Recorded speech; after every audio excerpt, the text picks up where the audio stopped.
नमस्कार, मैं शंभू कुमार सिंह और आप देख रहे हैं नेशनल दस्तक। सीएजी एनआरसी पर पूरी चीज़ें समझ में आने लगी। अब अमित शाह ने झारखंड में कहा है कि वो इस पर कुछ बातचीत करेंगे क्योंकि पूर्वोत्तर के लोग इससे नाराज़ हैं। बताऊंगा पूरा मामला कि असम के लोग जो जनरल कैटेगरी के लोग हैं वो सीएबी का क्यों विरोध कर रहे हैं, वो भी बताऊंगा। लेकिन सबसे अच्छी बात है कि सीएबी के बहाने एससी एसटी ओबीसी के लोगों में बहुत जागरूकता आई है। आदिवासी, अनुसूचित जाति, पिछड़ी जाति के लोगों में काफ़ी चेतना आई है और वो इस पूरे खेल को समझ रहे हैं। और शायद यही वजह है कि मुस्लिम समाज के लोग जो हैं वो अब खुलेआम सड़कों पर उतरने लगे हैं। दरअसल बीजेपी की कोशिश थी कि एससी एसटी ओबीसी से मुसलमानों को भिड़ा दिया जाए।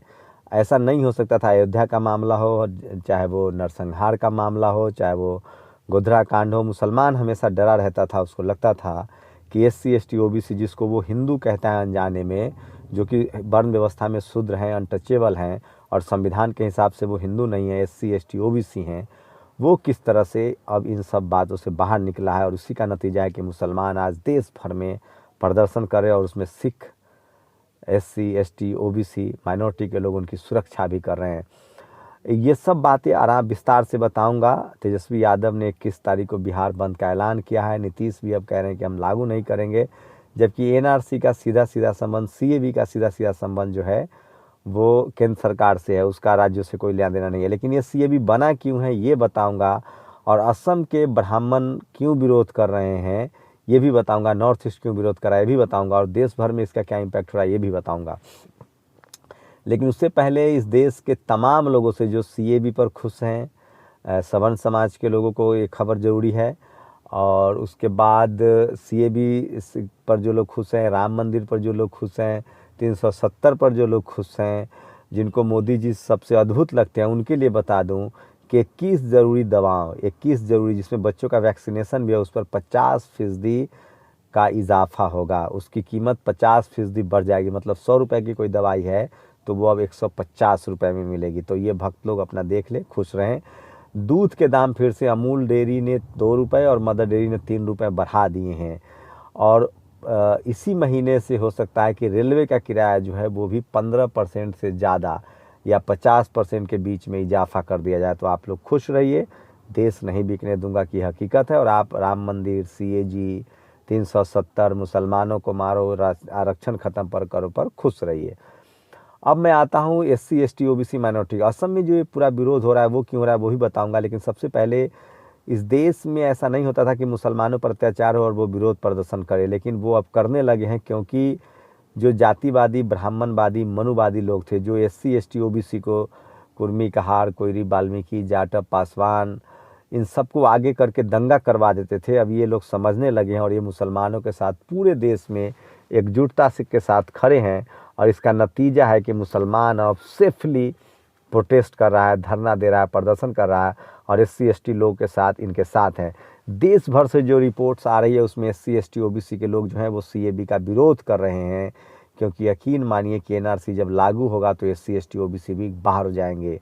और देश भर में जिस तरह से लोग समर्थन कर रहे हैं इस बिल का, जो सवर्ण समाज के लोग हैं, जो जातिवादी, ब्राह्मणवादी, मनुवादी हैं और जो मुसलमानों के खिलाफ हैं, आरक्षण के खिलाफ है, वो सब समर्थन कर रहे हैं। लेकिन एससी एसटी ओबीसी माइनॉरिटी जो है, चूँकि ये संविधान के खिलाफ है तो इसके पक्ष में खड़े हैं। अगर अगर मुस्लिम समाज के लोगों ने इसको संविधान की लड़ाई बनाया तो वो ज़रूर जीतेंगे। ये किसी जाति मजहब की लड़ाई नहीं है, दरअसल ये संविधान ख़त्म करने की लड़ाई है। और इसका नतीजा ये है कि एससी एसटी ओबीसी के लोग जो हैं वो सड़कों पर निकल रहे हैं मुस्लिम समाज के समर्थन में। अगर अखिलेश, मायावती, हेमंत सोरेन, तेजस्वी यादव, उपेंद्र कुशवाहा, एमके स्टालिन जिसकी पार्टी विरोध कर रही है, अगर ये सब लोग एकजुट होते हैं तो यकीन मानिए पहली बार बीजेपी बैकफुट पर होगी और लोग अपनी लड़ाई को जीतने में भी कामयाब होंगे। ये मुस्लिम समाज को समझना है कि वो लड़े इसको, और एससी एसटी ओबीसी को समझना पड़ेगा, उनके साथ आना पड़ेगा, जो कि वो आते हुए दिख रहे हैं। एक भी एससी एसटी ओबीसी का आदमी इसके समर्थन में नहीं है, वो सिर्फ और सिर्फ मुसलमानों के साथ खड़ा है और वो दिख रहा है। असम में क्या है पूरा मामला वो भी बताऊंगा। लेकिन सीएबी बिल पर एससी एसटी ओबीसी माइनॉरिटी की यूनिटी बनी है और कहीं से भी कोई दंगे की खबर नहीं आ रही है। जबकि बीजेपी आरएसएस का प्लान था कि सीएबी के बहाने दंगा हो सकता है, लेकिन वो इसमें सफल नहीं हुए हैं। और जिनका दंगे में इस्तेमाल होता था वो SC ST OBC अब खेल को समझने लगा है। में जो सवर्ण इसके विरोध कर रहे हैं उसका खेल समझिए। दरअसल NRC पहले लागू हुआ था। NRC की चपेट में 7-8 लाख हिंदू आ गए जो SC ST OBC हैं और बाकी 4 लाख मुसलमान आ गए।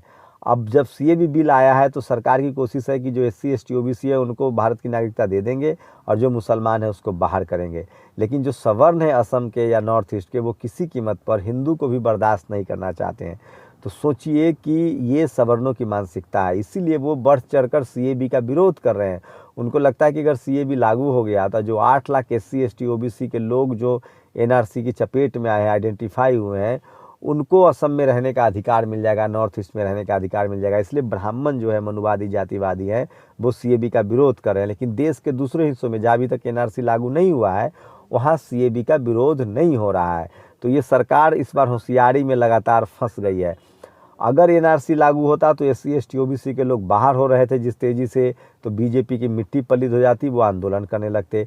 इसीलिए CAB बनाया गया कि हम जो है वो क्या करेंगे कि जो NRC की चपेट में SC ST OBC के लोग आएंगे उनको हम CAB के तहत फिर से नागरिकता दे देंगे। लेकिन देखिए असम के ब्राह्मणों का, जातिवादी मनुवादियों का, कि वो SC ST OBC को भी देखना पसंद नहीं करते और ये देश भर की यही स्थिति है। मैं इसलिए कह रहा हूँ SC ST OBC के लोग संविधान के खिलाफ है NRC CAB, इनके खिलाफ भी उतरिए और मुस्लिम समाज के साथ भी बने रहिए। लेकिन SC ST OBC माइनॉरिटी के लोगों को, जो जनरल कैटेगरी के लोग हैं, जो SC ST OBC माइनॉरिटी के लोगों को भरोसा नहीं करना चाहिए। और मैं एक और बात बता दूं, इस देश में तब तक दंगा नहीं हो सकता है जब तक जो किसान जातियां हैं, जाट, गुर्जर, पटेल, उसके बाद SC ST OBC की जातियां हैं, अगर ये एकजुट हो जाए, और ख़ासकर इस देश में दंगा की राजनीति ब्राह्मण करते हैं जो सबसे ऊपर बैठे हुए हैं। इस देश में चाहे जनरल कैटेगरी में जो बहुत सारी जातियां हैं, अब तो बिजनेस में भी बनियों का वर्चस्व टूटा है, क्षत्रिय जो अपने आप को कहते थे उनका वर्चस्व टूटा है। सोचिए हरियाणा में एक भी जो जाट हैं वो संसद नहीं पहुंच पा रहे हैं, CM संसद जाट नहीं है। गुजरात में पटेल हैं, CM पटेल नहीं है। बिहार में, UP में समझिए राजपूत, भूमियार, ब्राह्मण में सबसे ज़्यादा ब्राह्मण जो है वो ऊपर है, वहाँ ब्राह्मण CM नहीं है। वहाँ समझिए किस तरह से खेल चल रहा है कि वहाँ योगी को ला दिया गया मठ से। तो बिहार में यादव कह रहे थे कि यादव CM बनाएंगे, लेकिन ऐसा होने नहीं देंगे।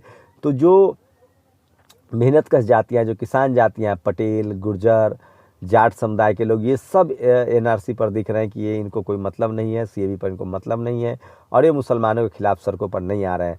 तो ये सारा जो छल परपंच रचते हैं ये सिर्फ और सिर्फ ब्राह्मणवादी, जातिवादी, मनुवादी लोग रचते हैं। इस देश को ब्राह्मणवाद ने, ब्राह्मणों ने बर्बाद कर रखा है और उसने सबको लड़ा रखा है। वो टॉर्चर करता है जहाँ जाटलैंड है वहाँ जाटों को, वो हरियाणा में टॉर्चर करता है, जहाँ गुर्जर है राजस्थान में वहाँ गुर्जरों को टॉर्चर करता है, जहाँ पटेल है गुजरात में वहाँ पटेलों को टॉर्चर करता है। और ओवरऑल वो SC ST OBC को जूती की नोक पर रखता है। मुसलमानों के बहाने वो SC ST OBC से हमला करवाता है। लेकिन ये अच्छा है कि SC ST OBC के और ये तमाम जो किसान जातियाँ हैं, जो ताकतवर हैं, ये पूरा खेल समझने लगी हैं। और अगर ये सब अपने अपने हक के मांगेंगे तो पता चलेगा कि सिर्फ 3% ब्राह्मणवादी, जातिवादी, मनुवादी जो लोग हैं वो 90% संसाधनों पर बैठे हुए हैं। सिख समुदाय के लोग ये समझने लगे हैं और NRC बिल पर सिख समुदाय के लोग सबसे बढ़ चढ़कर आगे आकर वो उसका पर्चियाँ फाड़ रहे हैं और विरोध कर रहे हैं। तो मैं इसलिए कह रहा हूँ कि आप लोग सचेत होइए और CAB के मुद्दे पर, NRC के मुद्दे पर आप लड़िए। लेकिन अगर ये किसी ने अच्छा लिखा है कि अगर इसी तरह का विरोध प्रदर्शन हम लोग EVM के खिलाफ कर लेते तो ये सरकार ही ना आती। सोचिए प्याज के खिलाफ कर लेते तो ये सरकार चली जाती। तो अब CAB NRC के साथ साथ तमाम जो जरूरी मुद्दे पर है उस पर आपको सड़क पर निकलना होगा, विपक्ष की भूमिका निभाना होगा। चाहे वो कॉलेज की फीस हो, चाहे आपके बच्चों की पिटाई हो, चाहे किसी पत्रकार की गिरफ्तारी हो, जब मन हो किसी को जेल में डाल देते हैं, उसके खिलाफ भी आपको सड़कों पर उतरना पड़ेगा। झारखंड में भी इनको चुनाव हराना पड़ेगा और एक घुटनों के बल आएंगे। हाँ, प्रधानमंत्री के गिरने पर हंसना कोई बहुत होशियारी की बात नहीं है, ये इन लोगों का कैरेक्टर है। इससे SC ST OBC माइनॉरिटी के लोगों को दूर होना चाहिए। किसी गिरे हुए आदमी पर हंसते नहीं है, ये इंसानियत नहीं है। लेकिन मैं फिर कह रहा हूँ, इनके खिलाफ एकजुट होइए